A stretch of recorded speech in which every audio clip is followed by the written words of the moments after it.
Oi, paz e graça. Eu quero desenvolver um raciocínio aqui sobre infidelidade conjugal. Vai ser o desenvolvimento do pensamento aqui. Que é uma coisa assim que afeta muitos lares, muitas vidas. A gente vê assim uma enxurrada de conselhos, de conceitos. E existe uma linguagem que é própria do mundo e que a gente às vezes vê até isso misturado dentro da igreja como uma ação. Então, cada um pensa de um jeito e eu vou expor o meu pensamento. Mas eu vou ler aqui um trecho bíblico de uma cena que é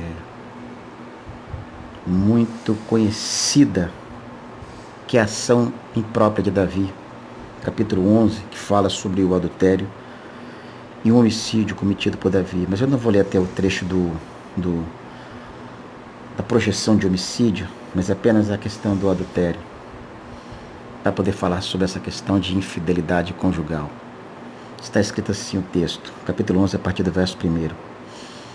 E aconteceu que, tendo decorrido um ano no tempo em que os reis saem, enviou Davi a Joabe e seus servos com ele e a todo o Israel para que destruísse os filhos de Amon e cercasse Rabá. Porém, Davi ficou em Jerusalém. E aconteceu à hora da tarde que Davi se levantou do seu leito e andava passeando no terraço da casa real. E viu do terraço a uma mulher que se estava lavando. E era esta mulher muito formosa à vista. Enviou Davi e perguntou por aquela mulher, e disseram: porventura não é esta Betseba, filha de Eliã, mulher de Urias, o heteu? Então enviou Davi mensageiros e a mandou trazer, e entrando ela a ele, se deitou com ela, e já ela se tinha purificado da sua imundícia. Então voltou ela para a sua casa. E a mulher concebeu e enviou, fê-lo saber a Davi, e disse: pejada estou. Amém. Vou ler só até esse versículo aqui, que é o caso famoso da Bíblia, do adultério de Davi, que ele cometeu com uma esposa de um dos seus valentes, com uma das pessoas que ajudou Davi a conquistar, a unificar Israel e a chegar ao trono. Um homem esse, heteu, chamado Urias, que defendia a Davi, os interesses de Davi, e como paga a defesa dos interesses de Davi, Davi se sentiu atraída pela mulher dele e ela correspondeu a essa atração, assim ocasionando esse ato de adultério. Mas o que eu quero desenvolver não é o assunto do texto em si, né? A gente, como eu estava dizendo no início, existem muitos conceitos que ficam assim, que estão adentrando ao mundo evangélico, né? Apesar que a igreja sempre teve uma visão distorcida, pelo menos esse sempre que eu me refiro é ao tempo que eu tenho de conhecimento do evangelho. Já foi até pior os conceitos, mas felizmente, à medida do tempo está passando, eu vi que houve um certo progresso, né, em dadas coisas, na opressão que muitas vezes uma pessoa que é vítima desse tipo de ação, por causa da polêmica do divórcio, então a pessoa ela é muito massacrada psicologicamente dentro dos ambientes evangélicos. E tem gente que não tem assim, né? O cara já tem a fragilidade pela dificuldade e depois não tem a personalidade para resolver, ele acaba ficando muito vulnerável e tendo seu psicológico muito massacrado, tanto da parte afetiva quanto da parte religiosa. Mas a gente vê assim o que se popularizou, essas histórias de encontro de casal, com o intuito de manutenção do casamento. As intenções são boas, mas eu estava vendo um dia um conselho que alguém estava dando, e a pessoa dizia assim, as mulheres, né? Que as mulheres deveriam se produzir melhor, se tornarem mais atrativas para os seus maridos, para que ele encontrasse em casa o que ele não precisaria encontrar na rua.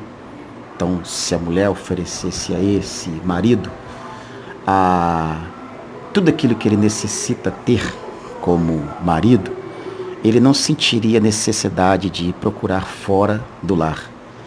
Com todo respeito a esse tipo de bobeira, cara, tem pessoas que parecem que vivem no mundo da fantasia, pessoas que parecem que vivem no mundo da ilusão, do faz de conta. É óbvio, tanto o homem quanto a mulher devam cuidar da sua saúde, devam cuidar da sua aparência. Isso é óbvio. Aumenta a estima da pessoa, sim, isso é muito bom. Mas isso não impede ninguém de sofrer uma infidelidade conjugal.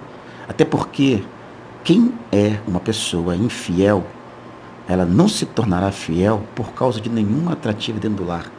Porque a infidelidade revela nessa pessoa falta de caráter, falta de personalidade. E principalmente se esse indivíduo ou essa indivídua for um cristão. Aí que piorou mais ainda. Então não vai ser vestir uma roupa diferente que vai mudar. Isso não vai mudar o caráter da outra pessoa. Talvez, ou há uma possibilidade que se essa pessoa tiver realmente um encontro com Cristo, haja uma possibilidade de mudança na sua vida. Caso contrário, ele vai ser só mais um carregador de carteirinha de membro, um colocador de Bíblia debaixo do sobaco, um usador de terno e gravata, ou uma mulher que usa saia até a beira dos pés para transmitir aquela santidade falsa,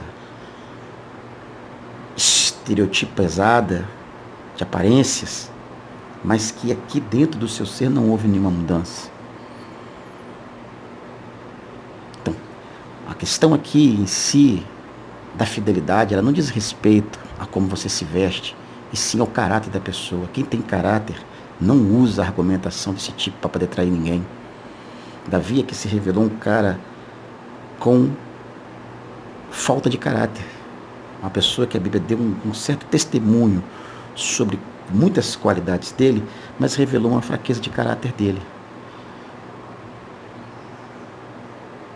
E isso, infelizmente, existem muitas pessoas com essa condição de Davi. Fala bonito, prega bonito, faz uma excelente liderança, mas a pessoa é um mau caráter. Então a gente não adianta tentar tampar o sol com a peneira. Não é culpa da mulher que não se arrumou bem para ela ser traída pelo marido.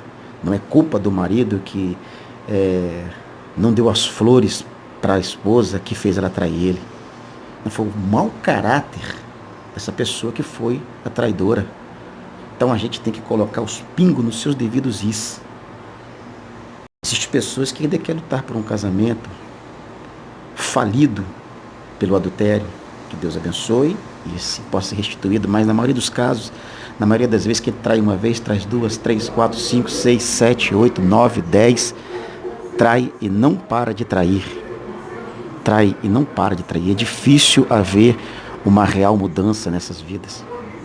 Normalmente será desta forma.